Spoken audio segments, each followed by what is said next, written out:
शव्वाल के महीने में बंदा 6 रोज़े रखना चाहता है, ये नफली रोज़े हैं। तो सोमवार और जुमेरात का रोज़ा रखना रसूलुल्लाह सल्लल्लाहु अलैहि वसल्लम की सुन्नत है, ये भी नफली रोज़ा है। इस तरह अय्याम बीस के रोज़े रखना, ये भी रसूलुल्लाह सल्लल्लाहु अलैहि वसल्लम की सुन्नत है। तो हर महीने की 13, 14 और 15 तारीख के। तो क्या बंदा इन मसाइल के तौर पर उसने शव्वाल के रोज़े रखने हैं, वो अय्याम 20 के तीनों दिनों में वो शव्वाल की नीयत से रोज़े रखता है, या जुमेरात और सोमवार का रोज़ा रखता है और वो शव्वाल की नीयत से रखता है, तो क्या उसे शव्वाल के रोज़ों का भी और सोमवार जुमेरात को या अय्याम 20 के रोज़ों को भी अजर मिलेगा?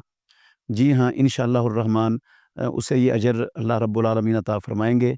ये नफली इबादत हैं और नफली इबादतें एक से ज़्यादा एक नीयत के साथ जमा हो सकती हैं।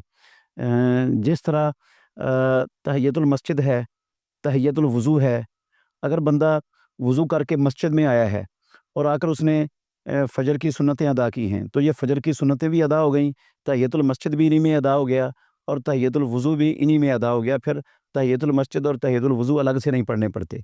इस तरह अगर वो वुज़ू करके मस्जिद में आया है और फ़जर की जमात खड़ी है मिसाल के तौर पर, तो वो उसकी फ़जर की जमात भी हो जाएगी, फ़जर की नमाज़ भी हो जाएगी, तहियतुल मस्जिद और तहियतुल वुज़ू भी इसी के अंदर अदा हो जाएगा।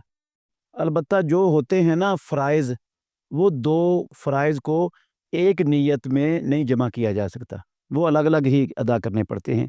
जिस तरह ज़ोहर और असर की नमाज़ है, मुसाफ़िर आदमी ने उसको कसर करने की और जमा करने की इजाज़त है, तो वो ये नहीं कर सकता कि 2 रकातों में वो ज़ोहर और असर दोनों की नियत कर ले और दोनों अदा हो जाएँ, ये फ़र्ज़ ऐसे अदा नहीं होते। इस तरह ये जुमे वाले दिन हर मुसलमान पर गुस्ल करना फ़र्ज़ है, अगर कोई जुनबी है तो उस पर 2 गुस्ल करने फ़र्ज़ हो जाएँगे।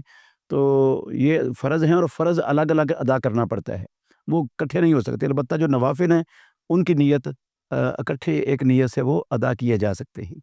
बाकी वल्लाहु तआला आलम।